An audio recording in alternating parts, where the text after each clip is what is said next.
Then good evening and welcome to our first event of this summer semester's GCSE keynote lecture series. My name is Jens Kugele. You mostly know me, but still I'm head of research coordination and member of the executive board here at the GCSE. I'm very much looking forward to our conversation tonight on notions of technological hybridity, data decolonization, and human reaffirmation. And all of this in the larger context of Afro-Brazilian community data networks. We are thrilled to be able to welcome tonight's keynote speaker, Professor Eduard Arriaga from Clark University. Thank you very much again, Edward, for accepting the invitation and for joining us tonight. The lecture is also part of the event series Weaving Knowledge. We'll hear about a little bit more about that in a second. That is co-organized by the GC Research Group Migration Decoloniality, Research Area 9 and Research Area 5. And I'm very glad to have three members of this research context with me tonight. Dr. Danai Gallo-Gonzalez, a postdoctoral researcher here at our center, who is going to moderate the discussion after the talk, and Fiona Quest, doctoral candidate at the GCSE, who is going to introduce our speaker to you in a minute. And last not least, Isabella Calte, also a doctoral candidate at our center, who is going to tell us a little bit more about the conceptual framework of tonight's events. Before that, however, allow me to add, as always, just a brief note on the format of tonight's event. Directly after the lecture, we invite questions and comments from all of you in the audience.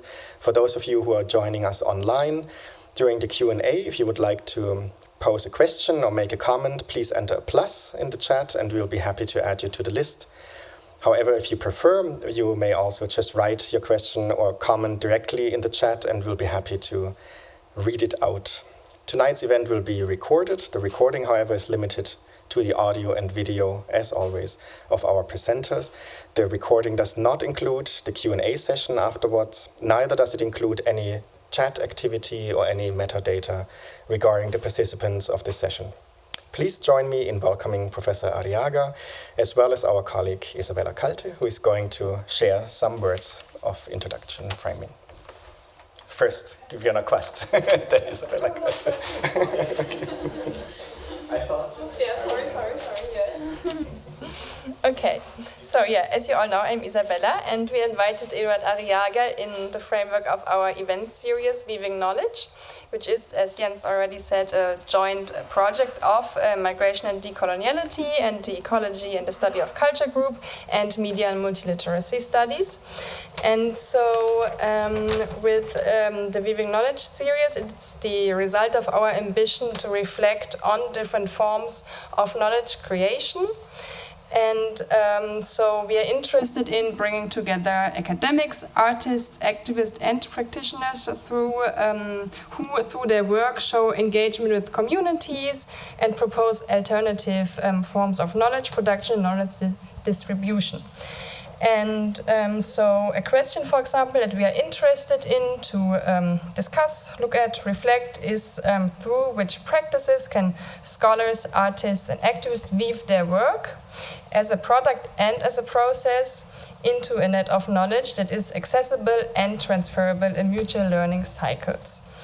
And so we think that paying attention and listening to different positionalities as the threads of these new weavings is necessary for cultivating a collaborative work as a form of weaving practices of knowledge production that are then coming from these different diverse positionalities. And so over the course of 2 semesters, so this semester and probably also the next semester, we will invite various actors, practitioners, initiators, and thinkers from different disciplines who will give an insight into their work and engage with each other and the audience. So by exploring practices that weave together different strands of knowledge, we envision to generate an active process of weaving itself. So everyone here is doing the weaving tonight. And so in this way, we want to examine how knowledge is reshaped between fields.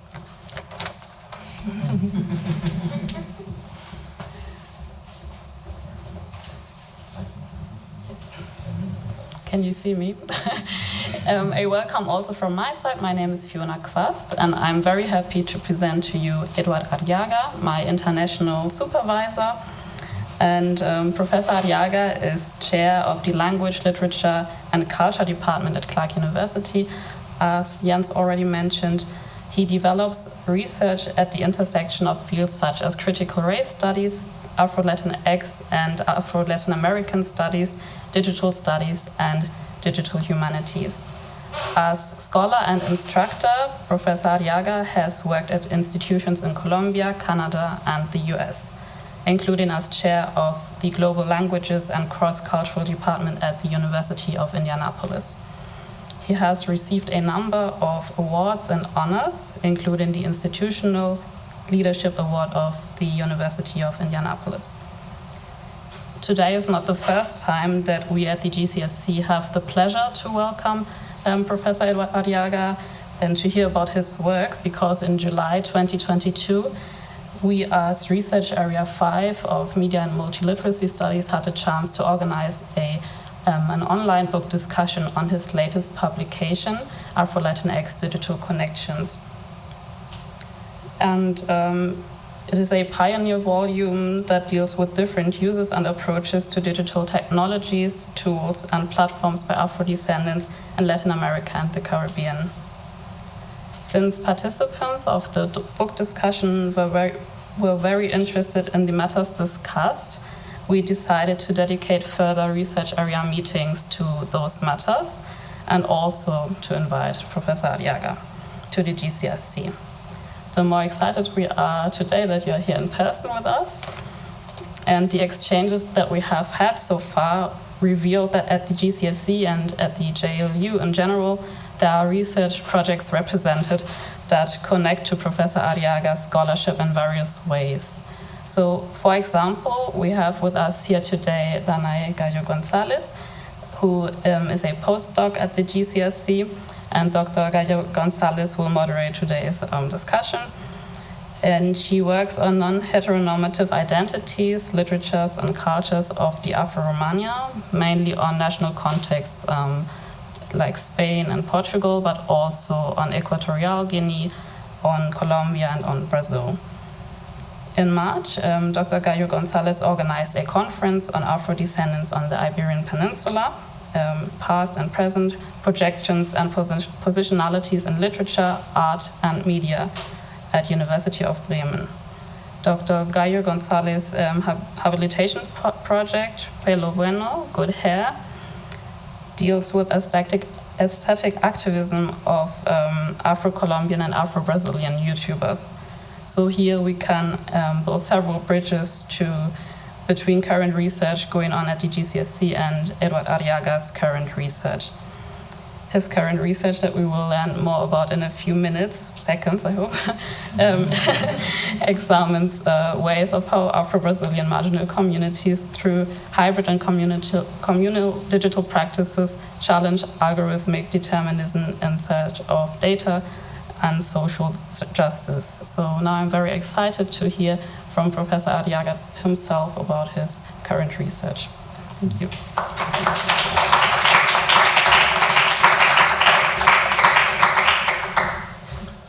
So today the talk, it's gonna be more like a type of conversation that I would like to have with all of you. I'm gonna be presenting part of my current project, which is titled Afro-Brazilian Community Data Networks. It's a book project that I'm developing right now. It's in its initial stages, but hopefully it's gonna be ready soon, mostly 4 or 5 years. But these conversations are so important for the development of my ideas, but also the development of the book in itself. A little bit of the overview, and my computer is taking a little bit more to open. A little bit of the overview. We're gonna be discussing first data as a point of discussion, then Afro-Brazilian Community Data Networks, some cases of the network, then I'll talk a little bit about the analysis and approaches that I have developed and some of the limitations, and then a little bit of the way forward in terms of what's next. Okay. So I would like to start by discussing data as a point of discussion.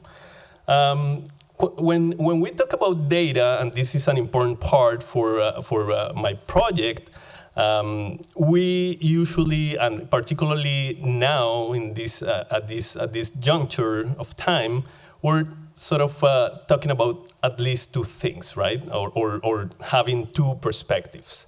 The first one could be like data is a praised object, right? We're sort of thrilled to have many things related to data because we're able to be objective, right? And we are able to see a lot of transparency in what we do, right? But the other way around is as well the concerning part of data, because in other parts of the society, we have a lot of problems with the way data is being handled, right? So those are two elements that I would like to discuss. I think you guys are familiar with this image, right? With what is happening right now. We're currently in that moment in which we continue to think that AI is the next big thing, right? And it's not next, it's already been the big thing, right? So everyone is talking about it. Universities are concerned because my students are not gonna be able to create, or they don't want to create their work themselves, but they are gonna be relying on ChatGPT or whatever other these models, trained models, large pre-trained models, right? And the other part, which is the positive aspects of data and how data is connected to AI, is purportedly accurate, right? So we're gonna be able to have accuracy in many fields, right? So we're talking about how different fields and professions are gonna be disappearing. So that's apparently positive in terms of we're gonna be able to be accurate, right? But also problematic, okay? So that's the first part. The second part, it's the problematic aspect of data, right? So we have some publications and many people who has problematized what data does and the way we handle data. We have Ruya Benjamin with Race After Technology, who sort of question how technology is being instrumentalized and how race is also one of the most important technologies ever developed, right? Or Safiya Umoja Novel, very popular book, who develops the idea that algorithms are black boxes that are created and they generate oppression. They are inheritors of this colonial conception of extraction and oppression. And we also have the book of Tarcísio da Silva, who works particularly in Brazil and develops this collection to talk about how communities actually challenge algorithms and how algorithms are complex elements and artifacts that have been created or used against some communities and populations. Okay, but there is another element, which is the huge levels of energy consumption, the precarity that data and related works with data entail, the invisibility of human labor, for instance, with Google Books to scan books, or with any, with any digital project, right? Because we need a lot of labor for digital projects, but it's invisible. Or our bodies, as Jessica Marie Johnson proposes, continue to be marked up by technologies, which means in the context of the United States at least, and in general in some contexts, in some societies, for instance, Black bodies continue to be marked up by technology, right? By different algorithms, algorithms related to justice or related to redlining or related to housing, so on and so forth, or policing, etc. And we have the other critique, which is the one developed by Sarita Amruti and some other researchers who consider that one of the main issues with data is that data is developed from the minority world. What that means, that the majority world is what we call underdeveloped world, right? And those are usually behind playing catch up with technology and with data. And they are excluded from the decisions we make about data or the decisions corporations make about data, right? So those are like the, let's say, critiques towards what data could be. We have the positive vision, and we have these negative critiques as well, trying to understand how data works and critiquing how it's been handled. Okay, so this idea of the majority world being excluded is precisely what gives sort of framework to the work that I'm trying to develop, which is precisely Afro-Brazilian Community Data Networks, right? And I'm gonna be explaining a little bit what is that about.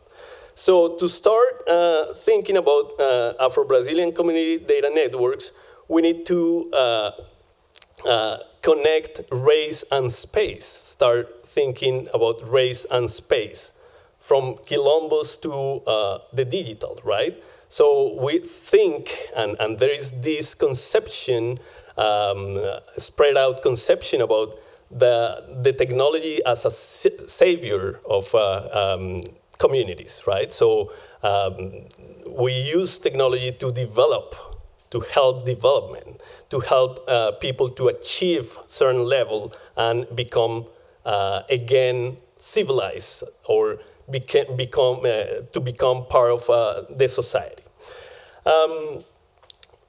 But also this conception, this connection between race and space, which is so central for the development of societies like Brazil, Colombia, Puerto Rico, etc., in which blackness is usually at the margins, right, and is usually displaced by an elite, which is imagined as white elite, right, or the ideal of the white elite is defined, is central to the definition of what Afro-Brazilian Data Networks is.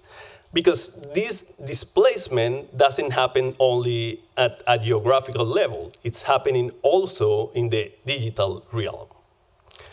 The other part is, has to do with my previous work, which is in which we develop the idea of connections, right? So the possibility, the tools are used by different communities to get connected, right? To have the opportunity to develop connections between low-tech and high-tech technology to advance their own agendas. But also, these connections and these possibilities that the digital tools allow are new ways to get connected using digital tools, new ways to actually interact with different communities, not only at a local, but also at a global level. And another element that we consider and that is part of this framework that we call Afro-Latinx digital connections is how these communities that appropriate digital tools develop a critical pedagogy on technology and knowledge production. So that's a basic element, right? So how these communities use these technologies not only to connect, but also to question the way in which pedagogy is developed, right? In which knowledge is produced and transmitted as well, okay? So that's sort of the base from which we try to develop the new framework, which is Afro-Brazilian Community Data Networks. So this Afro-Latinx digital connections is like the big picture of the network, and we would like to, and I would like to zoom into particular societies, in this case, Brazil, and how they develop the connectivity, right? The connection, the networks in itself. In order to do that, then I work with several questions, right? Some of the questions are, how are the studied groups and communities that are part of the so-called community data networks or producers doing the connecting, right? Because we're talking about, okay, the technology allows you to get connected, but connected to what and to whom? And how do you connect, right? And in what way these communities and producers use their tools to create alternative ways to connect, right? Or proposing alternative ways to interact and to be, right? To be represented, but also to be seen. But also, and the last one is how do they challenge discourses and practices as big data, right? So, because big data, again, is a new, not so new now, but an important and a powerful, pervasive concept that is going out there, and everyone is talking about big data and what it does for communities and for humans, right? Datification, like that policy in which we definitely think that we should keep records, and those records should be public, but who is the owner of those records, right? And also algorithmic determinism, which refers to we use a lot of algorithms for our daily life, right? And those algorithms are sort of determining our future, our present, but also our future, right? So those are questions, those are basic questions that I try to sort of address in this new work. So some key aspects to understand community data networks, okay? Some key aspects that I'm gonna present. The first one has to do with community, but not with the buzzword community, right? Because community, it's a word that even corporations appropriate and use in order to reach, right? So I want to reach this community or X community, right? But technology is also, and digital technology particularly, is also presented in a complex manner. It's presented as it's gonna allow us to connect, create communities, but also is presented in the way that I have my iPod, my iPhone, my everything, right? So my first person. So I'm an individual that is autonomous, but it's gonna sort of extract and being a subject whose knowledge is extracted and information is extracted as well.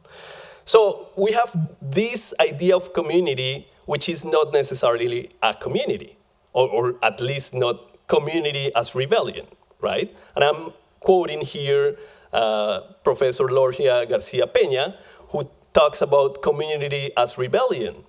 And the community as rebellion basically is fundamental for resistance, right? Beyond the idea of profit, and is centered around the idea of care, right? So we only are a community if we care for each other. Not only because we are in the same space, we are a community, right? The community is actually this network of human beings that go after me looking for my good, and I'm looking for their good as well. This community as rebellion is centered around the idea of reconnecting with bodies, right? So as opposed to what digital technology sometimes sort of drives us to do, which is disconnect from the body, this community as rebellion looks at the idea of connecting with the body, with reconnecting the body as part of the infrastructural digital network.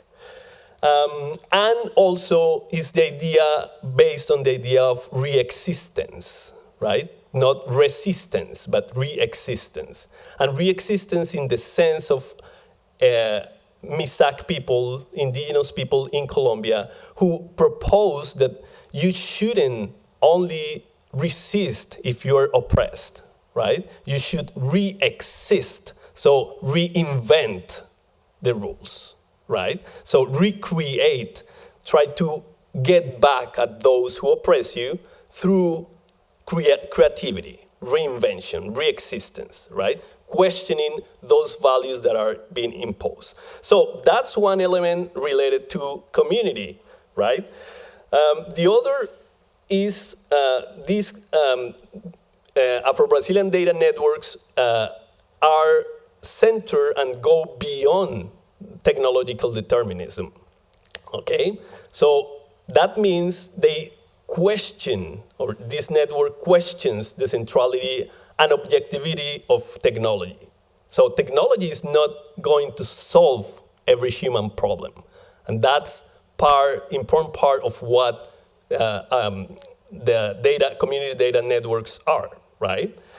But also is the idea of discussing the colonial inheritance of technology. How technology is, and digital technology particularly, has embedded biases, right? Different visions that are visions of oppression and are sort of filtered there, right?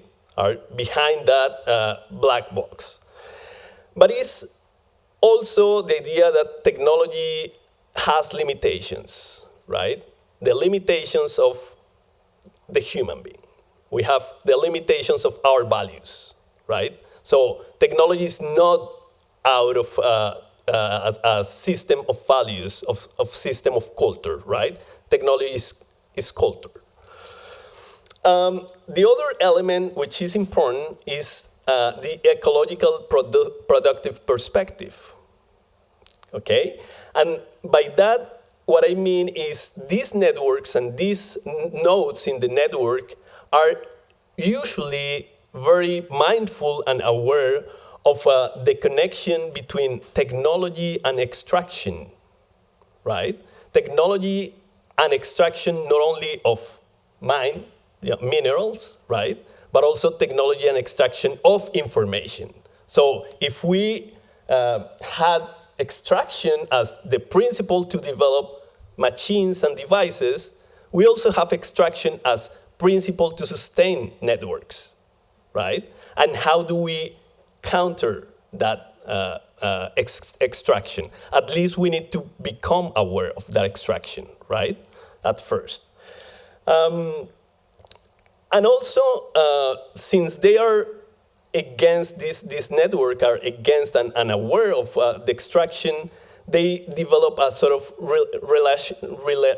relational connection with the territory, okay? So relational in the sense that the territory is my space and produces because I'm part of the territory and I give back to the territory as well. It's not only extraction, it's sort of symbiotic connection with the territory, okay? In the case of the groups we're gonna be looking at, they see their neighborhoods, their locations as the territory that they need to defend in terms of data, right? They don't want the data to be extracted, right, and used by third parties, but they want to be stewards of data, okay, of their own data. The other concept that sort of grounds Afro-Brazilian community data networks is the very concept of data, right? So when we talk about data, we usually think about computers and abstract elements, right? Abstract signs and numbers, right? Some theories, like Broussard, proposes that data could be understood as input and output related to the computer, right? So these codes that we we were inputting this morning, and the results of those codes, right? But that's a vision completely centered around machines, right?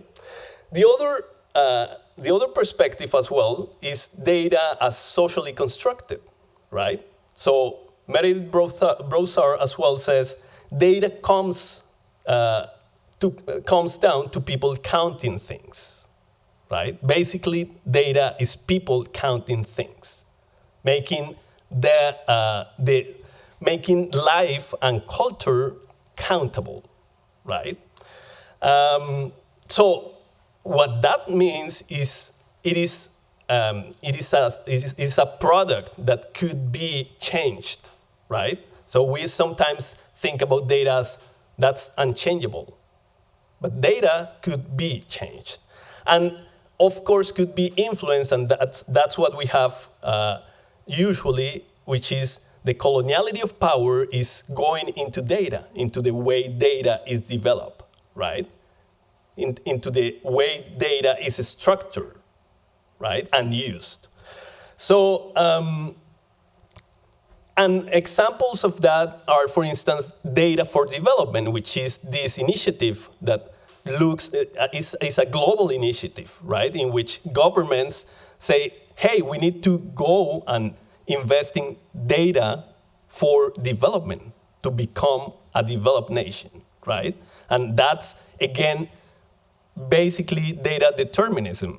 If we don't have data, if we don't organize the data, we're not going to be able to be developed. But the development, again, is another conception of the idea of coloniality, right? What is the development? We need to become developed, so same as you, that you are developed, and you are developed, and you belong to a particular set of the population and particular mindset, epistemology, so on and so forth. The other element related to data, because it's a complex concept, data could be and is a resource, right? It's a resource that is susceptible of being exploited. And what means being exploited could be named, locked, trapped, and tapped, right? So you can do whatever you want with the data, and that's what we see. There are companies exploiting that data. There are companies extracting the resource, right, and selling it. And data, if we look at data in that sense, we, of course, going to need something which is sort of counter data, right, which is data justice. And the idea of data justice basically is not necessarily inclusion in the data, and that's exactly what these communities are trying to avoid. Because diversity and inclusion is another model, neoliberal model, to include someone who's been systematically excluded only to, be present, be at the table, but not necessarily making decisions, right? So it's more, diversity and inclusion is more like a superficial model. So what these communities try to do is basically a sort of emancipatory communication and data practice, right? So the appropriation of data and the idea behind the conception of data is to emancipate, to create a new possibility of existence. And the idea, of course, is to become autonomous. Autonomous in the sense, no in the individualistic sense of autonomy, in no toxicity, autonomous toxicity, but more autonomy in terms of caring, being able to be myself and care for the other, right? So again, community as rebellion. And in the tradition of data justice, we have at least two models, right? The model which is related to structural inequalities, and that looks at how data is being structured in such a way that there are inequalities of access to data. There are inequalities of how you could be represented by data. But also, and this is really important, is the design justice, the data design justice. So the data is by design wrong, right? The way we have designed data structures have these problems since the beginning, because the design is done top down and not necessarily from a communal perspective, right? Okay. Another element, key element of these community data networks is the idea of pedagogy as emancipation. Emancipatory practices in order to, and in the sense of what Paulo Freire would say in terms of education, right? Education for the autonomy, education for the oppressed, but also to be able to speak back to power, right? Pedagogy as a locus to imagine the world from a different perspective, right? Being able to see diverse versions of the world, not only one-dimensional version, okay?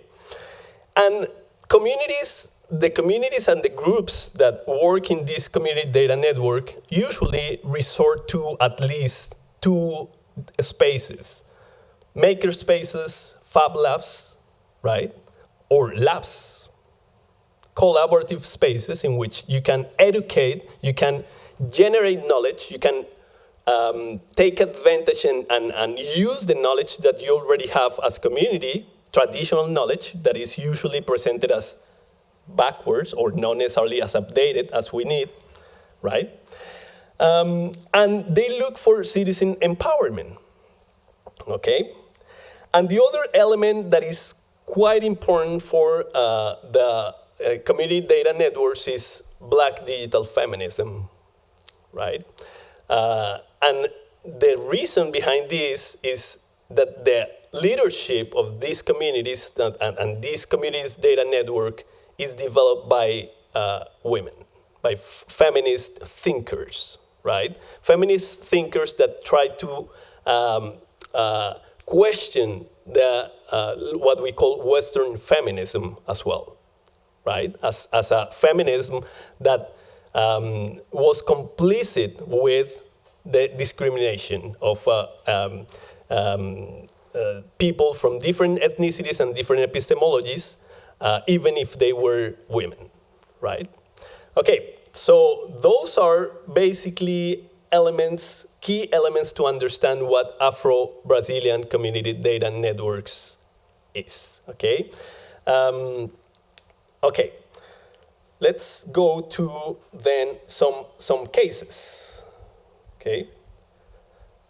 Some of the cases that I'm going to be presenting, and I'm going to be talking about just a couple of cases so we can have time to discuss, are sort of key cases in the development of this network. This is a network that is extended in space and time as well, right?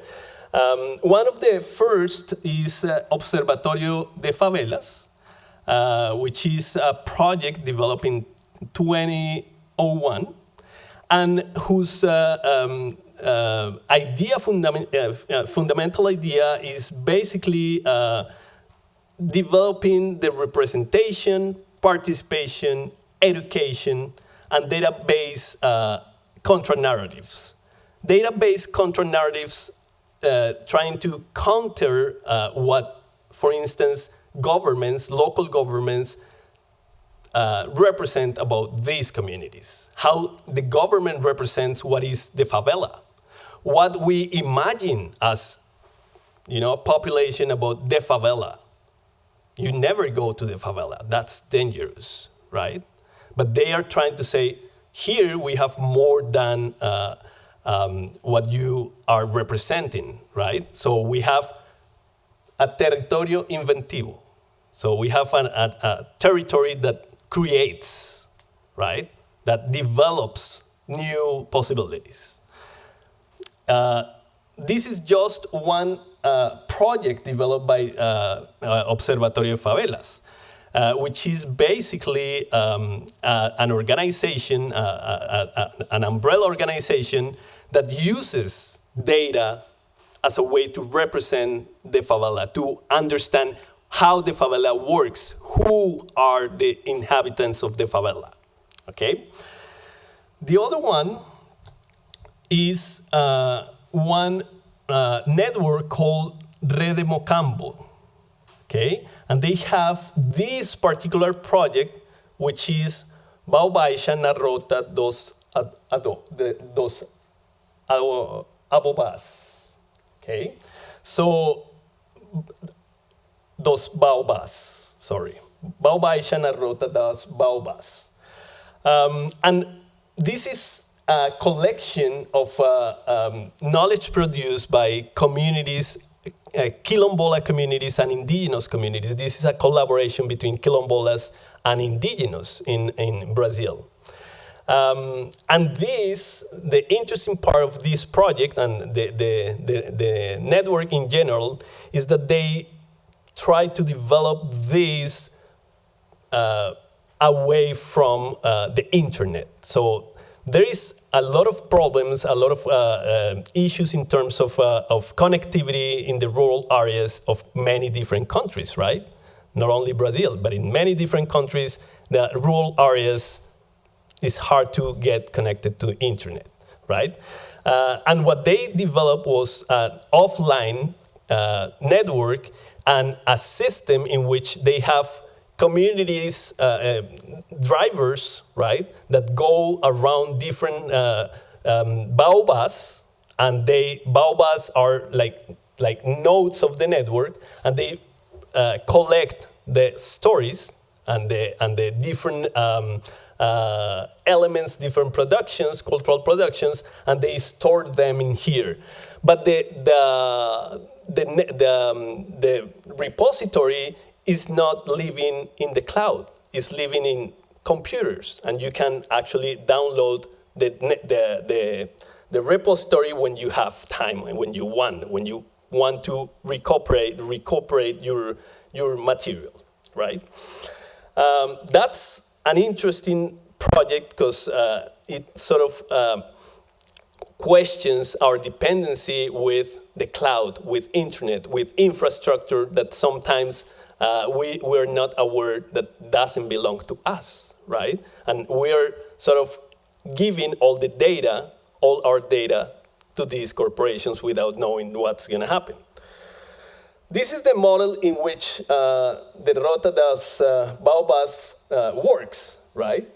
So if you see, there are several baobas which are like nodes of the network. So we're seeing a network here which doesn't have the the image of the network per se, but that's what they do, right? It's connection of different nodes, okay? The other project that I want to highlight basically is OLABI, which is a lab created in 2014. And OLABI is basically a makerspace that is makerspace, lab space, that is concerned with how communities, how popular communities approach digital tools, right? They develop several projects, from educational projects to more visual and digital projects as such. But the most important part is they are based on Black Brazilian and Black feminism, right? Not only in Brazil, but connected at a global scale. And they are centered around values such as education, creation, autonomy, okay? And this is, they created a survey like in 2017 called Preta Labi, and the Preta Labi tried to question and to look for how women, Black women and women of color were introduced or were interacting with data and with digital tools. And the survey has produced many different aspects and sub-projects going forward. The other project is Data Labi, which is like a sub-project from Observatorio de Favelas. The Data Labi was created in 2016, and they base their function in three different axes.